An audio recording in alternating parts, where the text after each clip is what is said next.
નમસ્કાર, ગ્રાઉન્ડ રિપોર્ટમાં આપનું સ્વાગત છે। હું છું આપની સાથે સંધ્યા। આફત નજીક છે, ખેડૂતો સાવધાન થઈ જજો।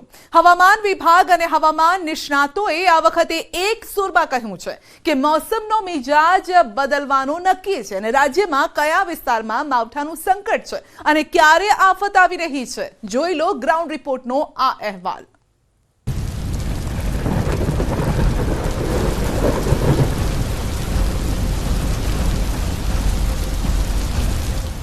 मौसम फरी बदलशे मिजाज।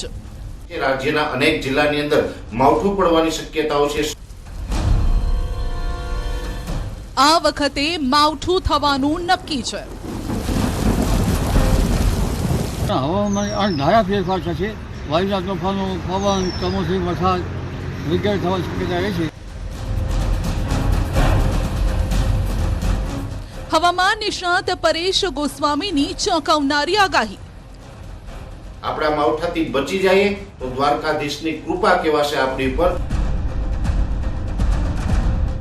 ચોમાસુ યાદ કરાવી દેશે આ વખતનું માવઠું।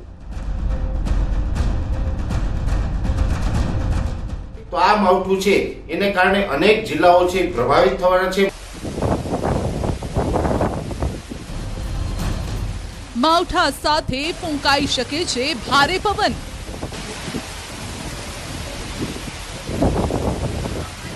અને આ માવઠું હશે એ પણ ગાજવીજ વાળું માવઠું હોઈ શકે છે। વીજળીના કડાકા ભડાકા સાથે વરસી પડશે મેઘો।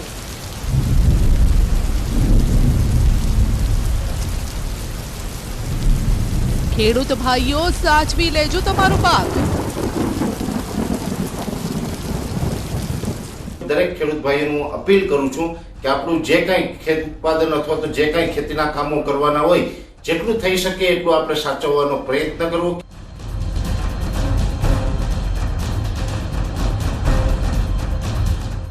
માછીમારોને પણ દરિયો ન ખેડવાની છે સૂચના। सेवन के लिए फिशरमैन वार्निंग भी दी गई है। હે કુદરત, તને શું થઈ ગયું છે? આ કેમ તું જગતના તાજથી આટલી નારાજ છે? હજુ તો ખેડૂતો એક આફતમાંથી માંડ માંડ બચ્યા છે અને ત્યાં ફરી એકવાર તે તારો મિજાજ બદલી નાખ્યો।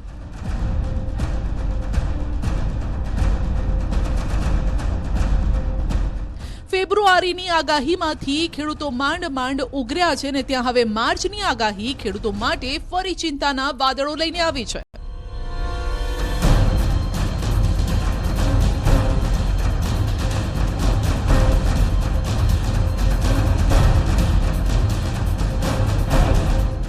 હવે આ વખતે નિષ્ણાતો અને હવામાન વિભાગનો એક સૂર છે કે માવઠું તો થશે જ। હવામાન નિષ્ણાતોએ તો ત્યાં સુધી કહ્યું છે કે આ વખતે માવઠામાંથી દ્વારકાધીશ જ ઉગારી શકશે। એટલે કે આગાહી અને સિસ્ટમ એટલી મજબૂત છે કે રાજ્યમાં વરસાદ થવાની સંભાવના પૂરેપૂરી છે। અને જો વરસાદ થશે તો ખેડૂતોના મોઢામાં આવેલો કોળિયો ફરી એકવાર છીનવાઈ જશે। જગતનો તાત પાયમાલ થશે। હવામાન નિષ્ણાત પરેશ ગોસ્વામી અને હવામાન વિભાગે કહ્યું છે કે હાલ વેસ્ટર્ન ડિસ્ટર્બન્સ પસાર થઈ રહ્યા છે, જેથી ફેબ્રુઆરીના અંત એટલે કે આગામી 2 દિવસ અને માર્ચ મહિનાની શરૂઆતના 3 થી 5 દિવસ માવઠાની શક્યતા છે। કે આપણે જે શિયાળો છે એ અત્યારે એની વિદાયની પ્રોસેસ ચાલુ છે। ધીમે ધીમે આપણે ઉનાળાની સિઝન શરૂ થવાની છે, પણ અત્યારે બેક ટુ બેક WD પસાર થઈ રહ્યા છે અને આ WD છે એને કારણે ફેબ્રુઆરીના અંત અને માર્ચ મહિનાના શરૂઆતમાં એક માવઠું થઈ શકે છે। આગામી 1 માર્ચ અને 2 માર્ચે રાજ્યમાં વરસાદ પડવાની પ્રબળ શક્યતા છે, જેનું કારણ પણ હવામાન નિષ્ણાત પરેશ ગોસ્વામીએ આપ્યું। રાજ્યની અંદર અત્યારે WD ની અસર ચાલુ છે અને હવે આવનારા દિવસમાં એટલે કે 1 અને 2 માર્ચે રાજ્યની અંદર માવઠું પડે તેવી શક્યતાઓ છે। એનું કારણ છે જે રીતે બેક ટુ બેક WD પસાર થઈ રહ્યા છે એમાં એક મોટું WD છે એ અત્યારે આપણે ઉત્તર ભારત ઉપરથી પસાર થાય તેવી શક્યતાઓ છે અને એની અમુક લેયરો છે એ દક્ષિણ તરફ ગતિ કરવાને લીધે એ ગુજરાત સુધી લંબાઈ અને ગુજરાત ઉપર એ WD ના વાદળ છે 1 અને 2 માર્ચે પસાર થાય જેને કારણે 1લી અને 2જી માર્ચે રાજ્યના અનેક જિલ્લાઓની અંદર માવઠાના વરસાદ પડે તેવી શક્યતાઓ હાલ દેખાઈ રહી છે। तो अनसीजनल रेनफॉल डे 4 और डे 5 यानी 1 और 2 मार्च को होगी। वो एक वेस्टर्न डिस्टर्बेंस आ रहा है जो नॉर्दर्न मतलब नॉर्थ वेस्ट इंडिया को मतलब कवर करेगा। वो 1 मार्च से 3 मार्च के बीच तक। તો આ તરફ હવામાન વિભાગ પણ કંઈક આ જ પ્રકારની ડરામણી આગાહી કરી રહ્યું છે, એટલે કે માવઠું થશે એ વાત નક્કી છે। ગુજરાતના કયા કયા જિલ્લાઓને આ માવઠાનો માર સહન કરવો પડશે તેની પણ માહિતી પરેશ ગોસ્વામીએ આપી। તો ઉત્તર ગુજરાતના સાબરકાંઠા, બનાસકાંઠા, પાટણ અને મહેસાણા આ 4 જિલ્લા એવા છે જેની અંદર 1લી અને 2જી માર્ચે માવઠાના વરસાદની શક્યતાઓ છે। એ સાથે કચ્છ જિલ્લામાં પણ 1લી અને 2જી માર્ચે માવઠું પડી શકે છે। સૌરાષ્ટ્રના પણ પશ્ચિમ સૌરાષ્ટ્ર જેમાં દ્વારકા, જામનગર પણ હોઈ શકે છે અને સુરેન્દ્રનગર, મોરબી અથવા તો બીજા કોઈ પણ વિસ્તાર છે એ પણ સૌરાષ્ટ્રના માવઠાનો માર સહન કરે તેવી શક્યતાઓ હાલ દેખાઈ રહી છે। હવામાન વિભાગે પણ કહ્યું છે કે 1લી માર્ચે દેવભૂમિ દ્વારકા, કચ્છ, પાટણ, બનાસકાંઠા, સાબરકાંઠા, અરવલ્લી, મહીસાગર અને દાહોદ પર સંકટના વાદળો ઘેરાઈ શકે છે, જ્યારે 2જી માર્ચે કચ્છ, બનાસકાંઠા, પાટણ અને સાબરકાંઠા સહિતના જિલ્લા પર માવઠું થઈ શકે છે। डे 4 यानी 1 मार्च को बारिश होगी। वो जिले हैं गुजरात रीजन के बनासकांठा, साबरकांठा, अरावली, महिसागर, छोटा उदयपुर और दाहोद। और सौराष्ट्र रीजन की बात करेंगे जहाँ पे आइसोलेटेड प्लेसेस पे लाइट रेन होगी। वो जिले हैं सुरेंद्रनगर और कोटा। और डे 5 की बात करेंगे तो डे 5 में भी लाइट रेन होने के चांसेस हैं। वो जिले हैं नवसारी, वलसाड़ और गिर सोमनाथ। ये 3 जिले हैं जहाँ पे डे 5 को लाइट रेन होने की संभावना है। મોસમનો માર કયા જિલ્લામાં પડવાનો છે તેને આપણે મેપ દ્વારા જ સમજીએ। માર્ચ મહિનો જેમ જેમ નજીક આવી રહ્યો છે તેમ તેમ આખા ગુજરાત પર આ સંકટના વાદળો વરસાદ રૂપે ક્યાંક વરસી પણ શકે છે। અને કયો વિસ્તાર છે આપને જણાવીએ। સૌથી વધારે અસર રાજસ્થાનથી અડીને આવેલા ઉત્તર ગુજરાતમાં ખેડ બ્રહ્માને સૌથી વધારે અસર થઈ શકે છે। હિંમતનગર, વિસનગર, પાલનપુર આ તમામ એવા વિસ્તારો છે, મોડાસા, અને તેની અસર તો છેક નીચે સુધી એટલે કે અમદાવાદથી લઈ અને દક્ષિણ ગુજરાતના પટ્ટા સુધી પણ થઈ શકે છે। સૌથી વધારે અસર અહીંયા સૌરાષ્ટ્રમાં પણ થઈ શકે છે। અને સૌરાષ્ટ્રમાં કયા કયા વિસ્તારો છે તો આપ જોઈ શકો છો કે કાલાવડ આવી ગયું, ધ્રોલ છે, રાજકોટ, ગોંડલ, જસદણ, ગોંડલ હમણાં જ અહીંયા તો મરચાની આવક પણ શરૂ થઈ છે, અન્ય પાકોની પણ આવક શરૂ થઈ છે। અને જો આ ગોંડલ યાર્ડ જે માર્કેટિંગ યાર્ડ છે ત્યાં ખુલ્લામાં જો પાક પડી રહ્યો તો સૌથી વધારે નુકસાની અહીંયા પણ થઈ શકે છે। પરેશ ગોસ્વામીએ શક્યતા એ પણ વ્યક્ત કરી છે કે જ્યાં માવઠું પડશે ત્યાં પવનની ગતિ પણ તેજ હશે।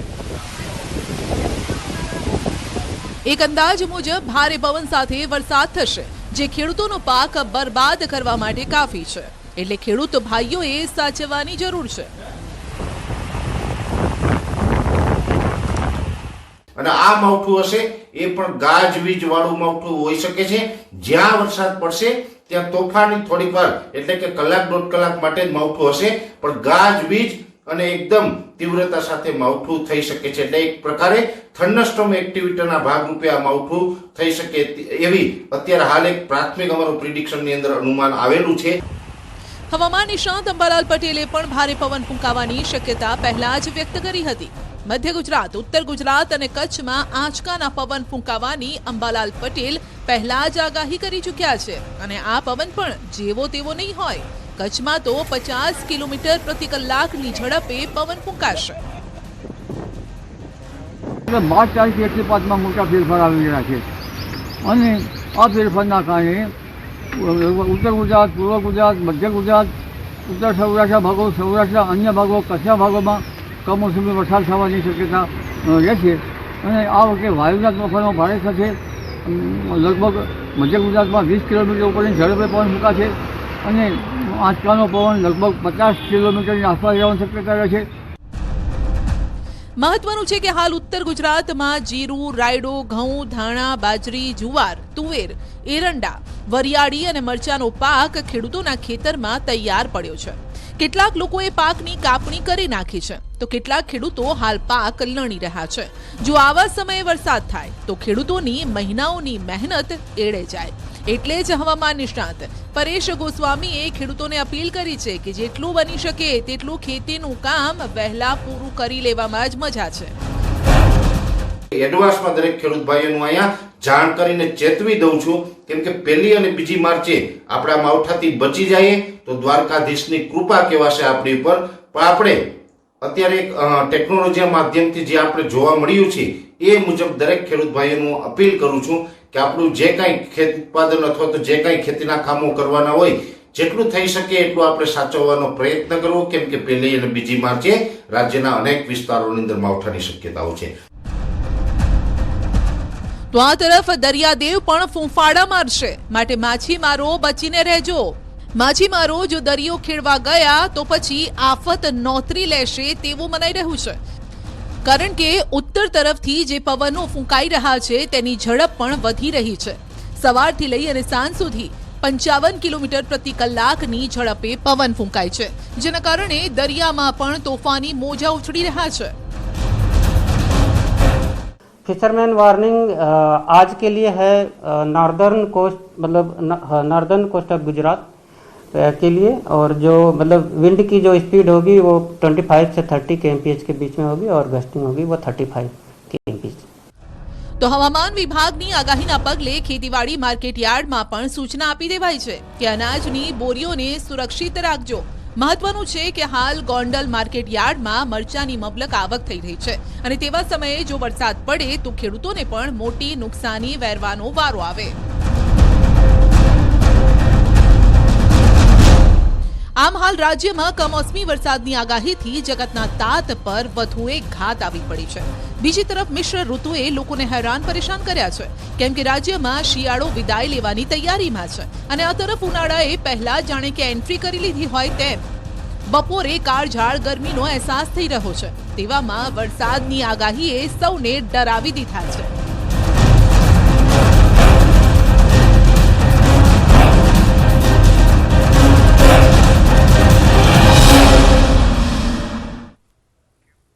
ભાઈ, રસ્તે ભમી રહ્યું છે મોત અને મોતને આપણે પોતે જ આમંત્રણ આપી રહ્યા છે. આજે અમે આપને એવા દ્રશ્યો બતાવીશું જે જોઈ આપને થશે કે આ લોકોને પોતાના જીવની પરવા છે કે નહીં. પ્રજા તો બેદરકાર છે જ, પણ નિયમોનો દંડો વીંઝતી પોલીસ શું કરી રહી છે જોઈ લો.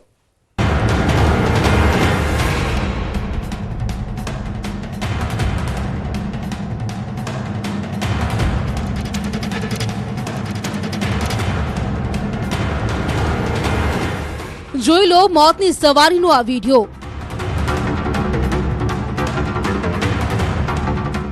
આ વિડીયો અમે સ્પષ્ટ નથી બતાવી શકતા કારણ કે આમાં કેટલાક વિદ્યાર્થીઓ પણ સવારી કરી રહ્યા છે. પણ આ દ્રશ્ય જોઈને એક વખત આપણને ડર જરૂર લાગી જાય તો આ લોકોને કેમ કશું થતું નથી. જીપ તો ખીચોખીચ ભરેલી છે, પણ જીપની બહાર પણ 2 લોકો ટીંગાઈ ગયા છે અને જીપના માથે 5 થી 6 યુવાનો બોજથી ઠંડી હવા ખાતા ખાતા જઈ રહ્યા છે. પણ તેમને નથી ખબર કે જો એકવાર જોરથી બ્રેક વાગી કે પછી માથેથી કેબલ આડા આવ્યા તો તેમના રામ પણ રમી શકે છે. આ દ્રશ્યો બનાસકાંઠાના છે, જ્યાં જ રીતે રોજ કંઈ કેટલાય શટલ 7ની જગ્યાએ 20-20 સવારો લઈને રસ્તા પર દોડે છે. આ વિડીયો ધાનેરા થરાદ રોડ પરનો છે, જ્યાં મોતને મુઠ્ઠીમાં લઈ લોકો સવારી કરી રહ્યા છે અને આવા શટલ ચાલકો પર લગામ લગાવનાર પણ કોઈ નથી. આટલું ઓછું હોય તેમ જીપ ચાલક ડ્રાઇવિંગ કરતા કરતા મોબાઈલ ચલાવી રહ્યો છે. ચાલકની આવી બેદરકારી મુસાફરોના જીવ પણ લઈ શકે છે. જિલ્લા ટ્રાફિક પીઆઈ અને તેમની ટીમની નિષ્ક્રિયતાને કારણે શટલ ચાલકો બેફામ રીતે મુસાફરો ભરી વાહનો ચલાવી રહ્યા છે. ટ્રાફિક પોલીસની ઢીલી નીતિના પરિણામે વારંવાર મોતની સવારીના વિડીયો વાયરલ થાય છે, છતાં કોઈ નક્કર પગલાં નથી લેવાતા.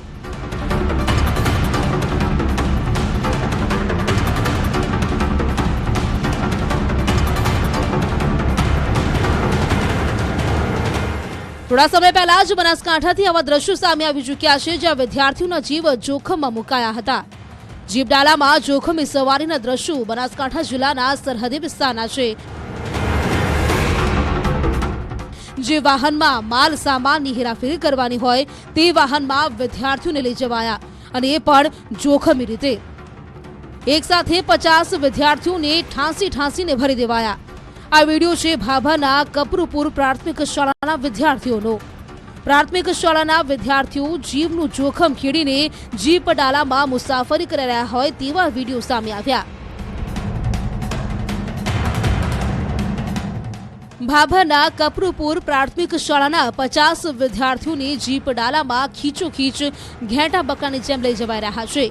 50 વિદ્યાર્થીઓ સાથે 4 શિક્ષકો પણ જોખમી સવારી દ્વારા ભાભાના કપરુપુરાથી દિયોદરની સણાદર બનાસ ડેરી પહોંચ્યા હતા. જોખમી મુસાફરી કરતા શાળાના શિક્ષકોએ જિલ્લા શિક્ષણ અધિકારીની કચેરીથી કોઈપણ પ્રકારની પરવાનગી લીધી ન હોવાનું પણ કબૂલ્યું હતું.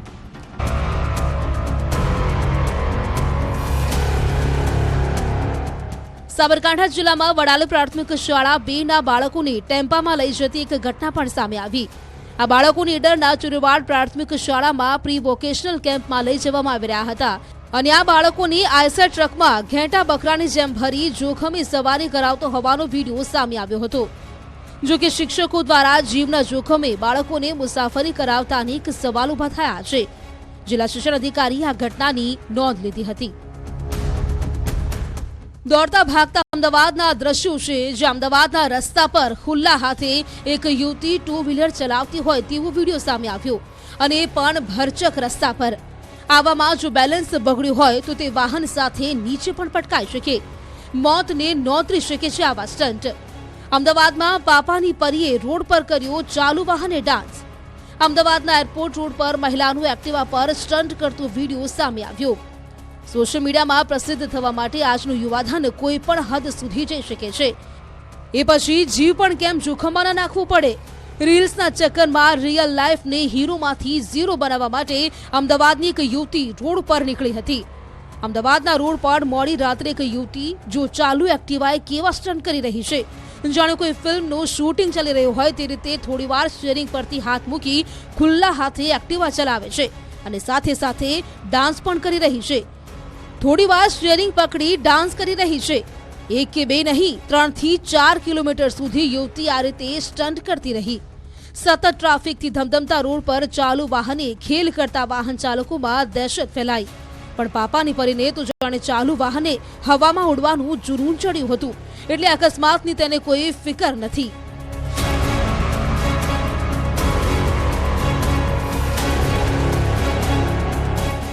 સુરતમાં લવર મુછિયાઓએ મોપેડ પર કર્યા ખતરનાક સ્ટન્ટ. દ્રશ્યો જોઈ તમે પણ ચોંકી જશો. સુરતના રસ્તા પર નબીરાઓ અને સ્ટન્ટબાજો બેફામ બની ગયા છે. પોલીસ કાયદાના પાઠ ભણાવતી હોય છે, તેમ છતાં સુધરે એ બીજા એવા રોફ સાથે 2 લવર મુછિયા ઇલેક્ટ્રિક મોપેડ પર જાહેર રસ્તામાં સ્ટન્ટ કરતા જોવા મળ્યા. પોતાની સાથે રાહદારીઓ અને વાહન ચાલકોના જીવ પણ જોખમમાં મૂક્યા. સ્ટન્ટનો વિડીયો વાયરલ થયો છે. આ વિડીયો પાંડેસરા વિસ્તારનો હોવાનું કહેવાય છે, જેમાં બંને યુવકોમાં એક આગળ હેન્ડલ અને સીટ વચ્ચેની જગ્યા પર બેસીને મોપેડ ચલાવે છે, જ્યારે એક યુવક પાછળની સીટ પર મોંને ઢાંકીને બેઠો છે. સર્પાકાર રીતે ગાડી એવી રીતે ચાલે છે જાણે હમણાં જ કોઈ સાથે અથડાઈ જશે. ચોકમાં પણ અને BRTS રૂટમાં આ મોપેડ જોખમી રીતે ચાલતું હોવાનું કેમેરામાં કેદ થયું. આ તરફ મોરબી બાયપાસ હાઈવે પરથી પણ આવા જ ખતરનાક સ્ટન્ટ કરતા દ્રશ્યો જોવા મળતા સમગ્ર વિસ્તારની પોલીસ એલર્ટ થઈ ગઈ હતી. આ દ્રશ્યોમાં જોઈ શકો છો કે મોરબી બાયપાસ હાઈવે પર સ્ટીયરિંગ છોડીને બાઇક ચલાવવામાં આવી રહી છે. આ નફ્ફટ નબીરાને જાણે કોઈના જીવની પરવા જ ન હોય તેમ રસ્તા પર ચાલુ બાઇકમાં યુવક સૂઈ ગયો હતો, જેના કારણે અન્ય વાહન ચાલકોના જીવ પણ જોખમમાં મૂક્યા હતા. જો કે વિડીયો વાયરલ થતા પોલીસે સ્ટન્ટબાજની શાન ઠેકાણે લાવી દીધી. ટ્રાફિક પોલીસે બાઇક નંબરના આધારે કાર્યવાહી કરી. બીજી તરફ વારંવાર આવા દ્રશ્યો સામે પોલીસની કામગીરી પર પણ સવાલો ઉઠ્યા છે. તો મીડિયાની દુનિયામાં સૌથી મોટા સમાચાર, એન્ટરટેનમેન્ટની દુનિયામાં નવા યુગની શરૂઆત. રિલાયન્સ અને ડિઝની વચ્ચે બ્લોકબસ્ટર ડીલ થઈ છે, જેવીમાં RIL 11,500 કરોડનું રોકાણ કરશે અને વાયકોમ 18ની 46.82% ભાગીદારી છે. જેવીમાં ડિઝનીની 36.84% ભાગીદારી, જેવીમાં રિલાયન્સની 16.34% ભાગીદારી. નીતા અંબાણી જેવીના ચેરપર્સન હશે, ઉદય શંકર જેવીના વાઇસ પ્રેસિડેન્ટ. અને આ કરાર મહત્વપૂર્ણ છે તેવું મુકેશ અંબાણીએ પણ કહ્યું છે.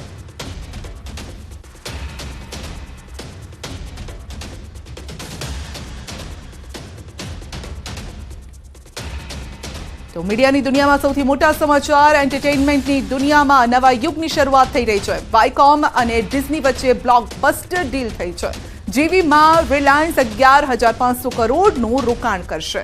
વાયકોમ 18ની 46.82% ભાગીદારી રહેશે અને જેવીમાં ડિઝનીની 36.84% ભાગીદારી. ગ્રાઉન્ડ રિપોર્ટમાં અત્યારે બસ આટલું જ. રજા આપશો. નમસ્કાર.